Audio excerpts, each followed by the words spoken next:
so motherfucking designer right now.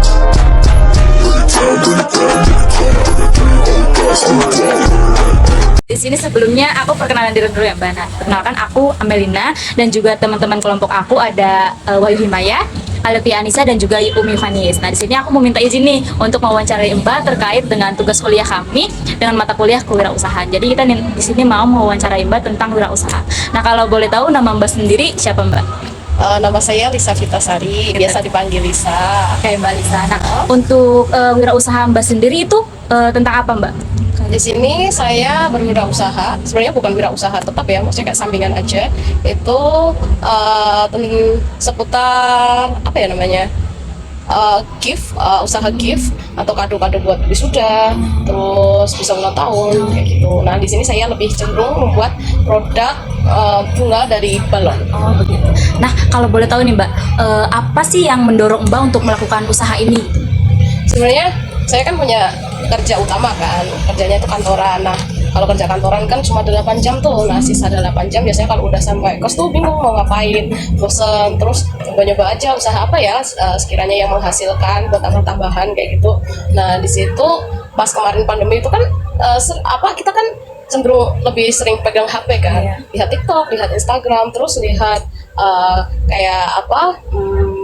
video-video itu muncul di beranda tentang kayak kerajinan-kerajinan membuat balon. Nah, di situ saya kayak oh ya ini aja deh kayaknya lumayan ya betul ya. Nah, kalau betul juga cara pembuatannya itu gimana sih Mbak, kayak proses produksinya gitu loh? Kalau proses produksinya ya berarti kan harus siapin balonnya dulu, beli bahan-bahannya. Kalau biasanya aku beli bahannya itu lebih cenderung suka via online. Soalnya kalau offline di daerah Semarang sini masih sedikit adanya dan jauh dari UNES kayak gitu. Ini mau ditunjukin apa gimana? Boleh, katanya. Boleh kayak bahan-bahannya gitu. Nah, ini di sini aku pakainya tuh balonnya namanya balon cacing atau balon pentil. Nah, balonnya tuh yang panjang-panjang kayak gini. Nanti ini balonnya ditiupnya tuh pakai alat. Kalau ditiup manual ini nggak bisa. Kalau balon-balonnya biasa kan bisa ditiup manual. Kalau ini nggak bisa. Ini alatnya kayak gini ya. Ada juga alat elektriknya. Nah, ini nanti ditiup, terus dibentuk deh sesuai keinginan. Jadi nanti kalau udah ditiup ini kayak bentuknya panjang gitu nggak sih Mbak? Panjang dulu, nanti baru dibentuk sesuai keinginan kita. Bisa kan bilang kalau misalnya usaha ini tuh dimulai dari pandemi. Nah, keuntungan dari membuat balon ini kerasa banget apa enggak sih Mbak? Pas lagi zaman-zaman itu kan nyari uang susah. Ini kan bisa jadi kayak tambahan yang berarti gitu loh Mbak. Pas pandeminya itu aku lagi ngidenya aja dulu. Jadi kalau pas benar-benar aku buatnya tuh pas kemarin pandemi udah dinyatakan selesai sih, awal-awal tahun ini 2023 itu aku baru nyoba-nyoba buat kayak gitu. Nah, pas awal-awal nyoba ya karena di UNES masih dikit toko-toko kado kayak gitu yang buat buket balon dari balon aku balik sampai. Nah, itu ya lumayan, kayak tiap hari pasti ada yang pesen kayak gitu. Kalau buat sampingan ya pokoknya ini lumayan lah, lumayan menjanjikan ya Mbak. Tapi sekarang kan udah kayak beberapa tuh udah lumayan tuh Mbak yang meniru ide ini gitu. Apakah dari pemesannya gitu tuh berkurang apa enggak Mbak? Iya, namanya bisnis pasti ada naik turunnya ya. Biasanya pesanan paling banyak tuh pas mendekati wisuda. Nah, itu sehari bisa dari 5 sampai 10 pemesan tiap hari. Itu kadang 2 sampai 1 minggu berturut-turut lah itu biasanya. Langsung gitu ya, soalnya kalau bunga balon kan dia bukan suatu benda yang awet ya, jadi bisa pecah, bisa kayak gitu, bisa menyusut kayak gitu. Jadi pemesanannya pun harus hamil 1 hari kayak gitu. Pembuatannya pun hamil beberapa jam, nggak bisa yang dibuat jauh-jauh hari kayak gitu, nggak bisa. Kalau dari Mbak Lisa sendiri gimana sih trik biar bisnisnya Mbak Lisa tuh terus berjalan gitu Mbak, kan dengan segala kelebihannya, kekurangannya tuh gimana sih Mbak? Nah, karena kalau buket bunga balon itu banyak kurangnya ya, maksudnya dalam hal dia tuh bikinnya harus hamil berapa jam, nggak bisa dibikin beberapa hari sebelumnya kayak gitu. Karena semakin kesini ya kita semakin berinovasi, nggak cuma bikin buket bunga balon, tapi sekarang udah bikin kayak buket bloom tuh nanti tak kasih lihat fotonya aja ya, kalau dipraktekin nggak bisa. Itu kayak snack yang atasnya ada balonnya, terus bawahnya nanti ada buket snacknya kayak gitu. Nanti ada tulisannya selamat apa bla bla bla bla kayak gitu. Jadi menampilkan banyak inovasi ya Mbak ya. Kita harus berinovasi kalau emang mau bertahan kayak gitu. Lagi di tengah-tengah persaingan yang benar banget. Saat melakukan bisnis ini Mbak? Apa aja sih kendala-kendala yang Mbak alami selama ini? Terus kendalanya itu ini apa namanya, ketahanan dari balon itu sendiri itu nomor satu. Yang nomor dua biasanya kan namanya juga balon, isinya kan udara. Kalau apa kadang udah meletus kayak gitu kan. Nah kadang tuh bisa ada satu pesanan itu kadang ada beberapa balon yang meletus, itu kadang kayak wah udah capek gitu loh, udah dibuatin meletus lagi, buatin meletus lagi kayak gitu. Terus kendala yang kedua itu pengiriman. Jadi kalau biasanya ada beberapa customer yang minta dikirim, biasanya via Gojek kayak gitu. Nah, cara bagaimana biar kita tuh harus apa ya, kayak mikirin gimana ini balon bisa sampai ke customer dalam kondisi yang tetap bagus. Nah, sedangkan kalau balon kan biasanya kena panas, kena apa dikit itu kan pasti meletus. Nah, itu biasanya kendala-kendala yang apa lumayan menghambat lah ya. Ya nggak menghambat juga sih, maksudnya kendala yang dialamin dalam usaha bukan balon ini. Nah, dari kendala-kendala itu bagaimana sih cara Mbak mengatasinya?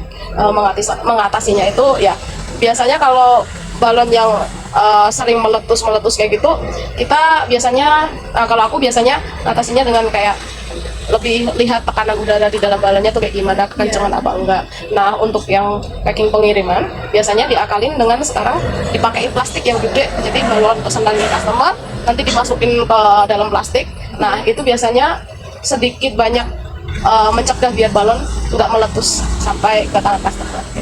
Gini Mbak, saya mau bertanya, bagaimana Mbak ini tuh dalam merencanakan operasional harian bisnis buket bunganya Mbak ini? Nah, dalam usaha buket bunga balon itu sebenarnya antara keuntungan dan modal itu ya lumayan. Jadi kayak kita modalnya sama nih dari keuntungan bukan keuntungan ya. Dari hasil penjualan, contoh satu buket balon itu dihargai 30.000. Nah, itu sebenarnya keuntungan kita itu hampir 50-70%. Kalau emang balon tersebut nggak meletus secara terus-menerus kayak gitu dalam pembuatannya. Nah, cara pemutarannya itu dari hasil penjualan itu tadi, pesanan customer, itu 50% disisihkan buat modal kembali, yang 50%-nya itu berarti hasil dari penjualan itu buat saya. Gitu. Nah, gitu secara terus-menerus. Untuk mengendalikan kinerja bisnis ini, bagaimana cara Mbak untuk mengukur hasil dari bisnis yang Mbak jalankan sama ini? Cara mengukurnya ya berarti tergantung orderan dari customer ya. Kalau orderan customer tinggi berarti otomatis penghasilan di situ juga tinggi. Kalau orderan dari customer lagi rendah atau kurang, itu otomatis penghasilan pun kurang. Nah biasanya orderan tinggi itu di musim-musim tertentu kayak musim wisuda, terus beberapa kali di musim sidang kayak gitu. Biasanya kan sidang pun ada musiman juga kan. Nah kalau biasanya penghasilan mulai sepi itu di musim-musim mahasiswa libur. Itu karena emang gak ada mahasiswa di sini, jadi otomatis penghasilan pun akan turun. Nah, jadi Mbak Lisa nanti udah berada di penghujung wawancara nih Mbak.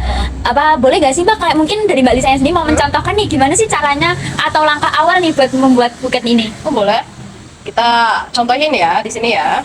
Nah balonnya sendiri tuh sebenarnya ada dua jenis. Ada yang tipe metalik kayak gini, ada yang tipe matte kayak gini.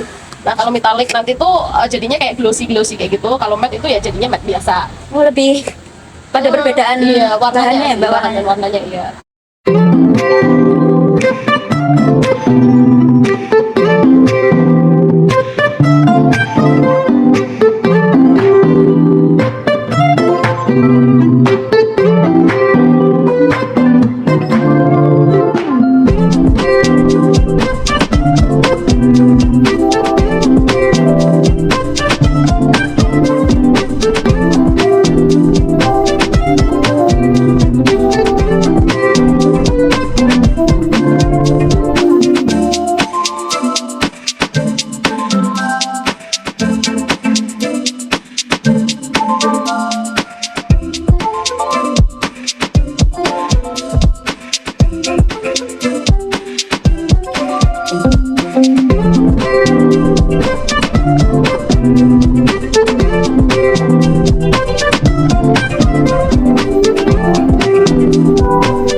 Terima kasih untuk waktu dan perhatian dari Mbak Lisa untuk malam ini. Saya dan teman-teman sangat berterima kasih sekali untuk kebersediaan Mbak Lisa mengikuti wawancara untuk tugas kewirausahaan kita. Terima kasih. Saya akhiri ya Mbak ya. Iya. Ya, wassalamualaikum warahmatullahi wabarakatuh.